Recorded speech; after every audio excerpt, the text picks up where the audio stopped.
the first one together. Okay, so we're gonna conjugate the verb, present perfect tense, and this is for the verb be.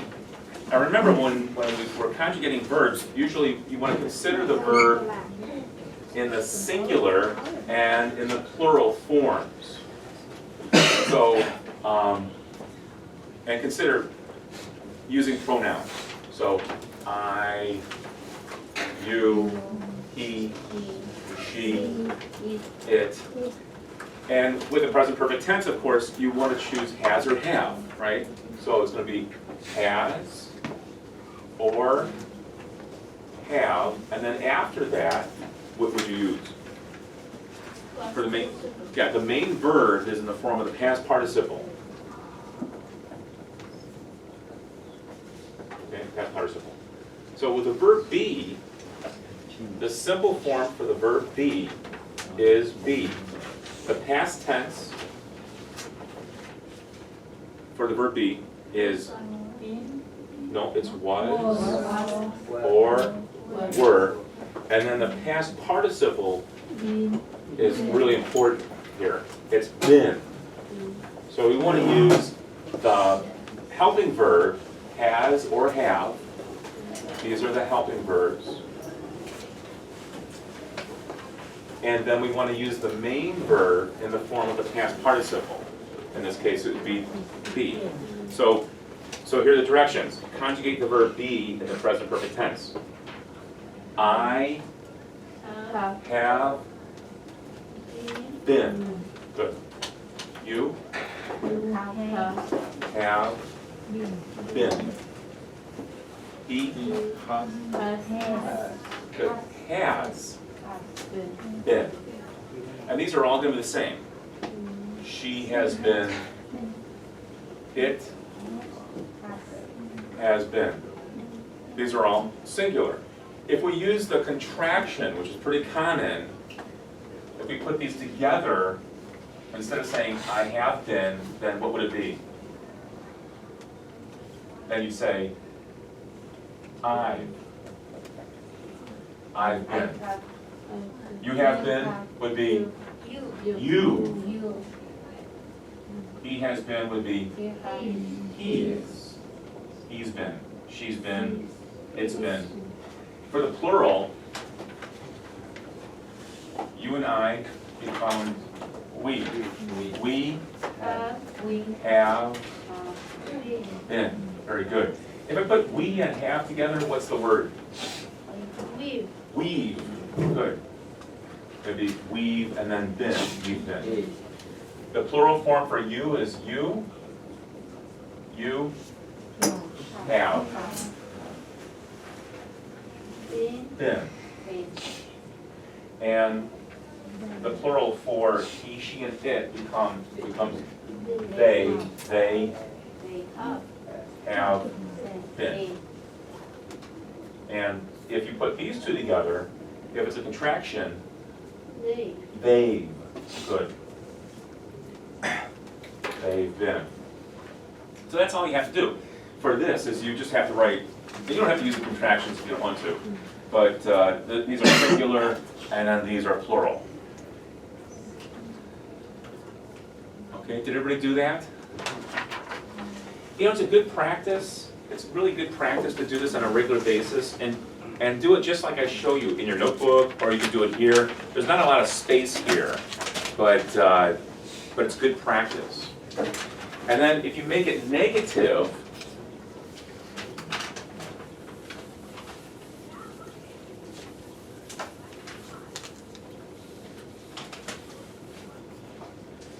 here, conjugate the verb do in the present perfect tense negative. To make it negative, what do you, now this is going to be for the verb do. Well, no, to make the negative for the present perfect tense, you add not to have or has, right? If you want to use the contraction, right? You don't have to use the contraction. If I put have and not together, what does that become? Haven't. Good. There's the apostrophe before the T. If I put has and not together, hasn't. Okay, so singular and the plural.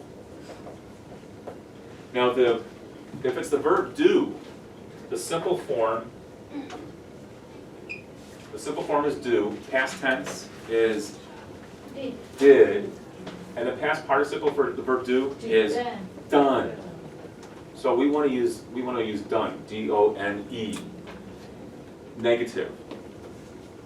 I haven't or have not. Let's use the contraction, okay? It's easier, that's what most people do.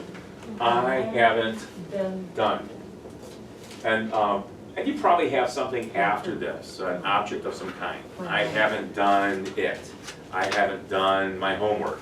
I haven't done my laundry. I haven't done my cleaning. You can say that. You haven't.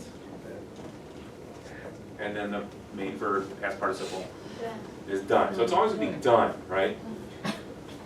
He, she, it hasn't. Good.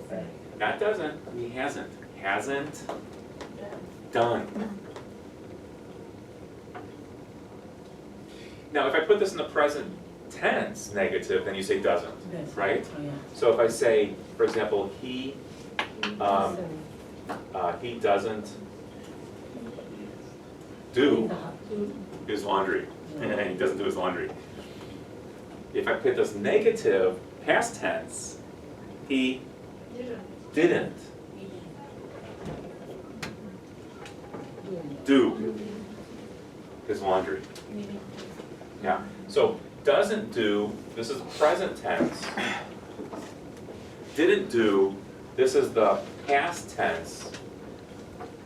Hasn't done is the present perfect tense, negative. So these are all negative. Do you see the differences? Yeah. Okay, good. Present perfect is very different from the present tense and the past tense. Different. Okay, I and you together become we, negative, haven't done. You, plural, still going to be you. You haven't done. And then the plural for he, she, and it would be they. And that these are all going to be the same. Haven't done. And so that's what this section should look like after you get it done, after you get it finished. Singular and then the plural. So if you do this on a regular basis with any verb, then it makes it easier, I think, for you to kind of figure out, you know, how the helping verb is used, how to change the helping verb, and then just remember that the main verb is going to be in the form of the past participle. Okay? Now we're on part C. If you make a question in the present perfect tense, what goes first? The helping verb. Good. So let's change this. We're going to use the verb go, and these are going to be questions. The helping verb goes first.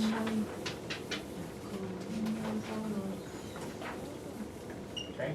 So if the subject is I, and you make a question, have, good, have, I, and for the verb go, the past participle is gone. Very good. So it's go, past tense for go is went, and the past participle for go is gone. Have I gone? If the subject is you,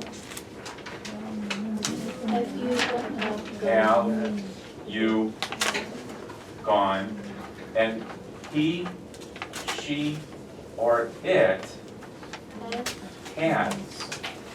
Has he gone? Has she gone? Has it gone? And then on this side, we, you, they would be the subjects. Sorry. We, you, they for the plural, and then have. Good. It's going to be the same for all of these. And then the main verb would just be gone. This is just using the subjects and the verbs. That's all. You're not making sentences. You're just These are not fully developed sentences or questions. You're just using the verb and the subject for each one of these. The verb has to match the subject. Okay, let's finish the last part C. You conjugate the verb give in the present perfect tense negative and in the form of a question. So this happens sometimes where somebody will ask a question, it's in the present perfect tense, but the question is negative. So if I change the verb to give,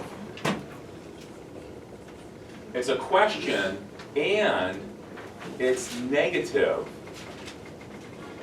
So let's take this off.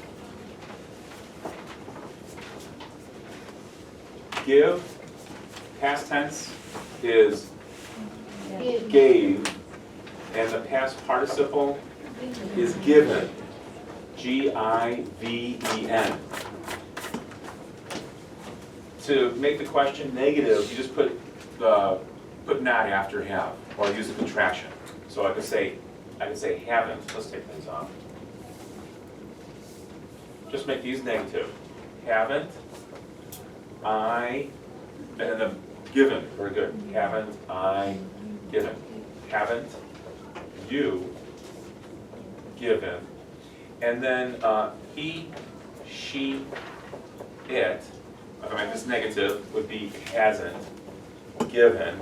And of course, with all of these, you probably have some sort of an object after it, right? Haven't I given you your homework? Haven't I given an assignment? Plural, we, so it's haven't we, and then main verb, given, and then you, and they. And these are all going to be the same for the plural, using haven't, and then the past participle would just be given. Okay, that's all for today. Have a nice day. I'll see you next Saturday. Thank you.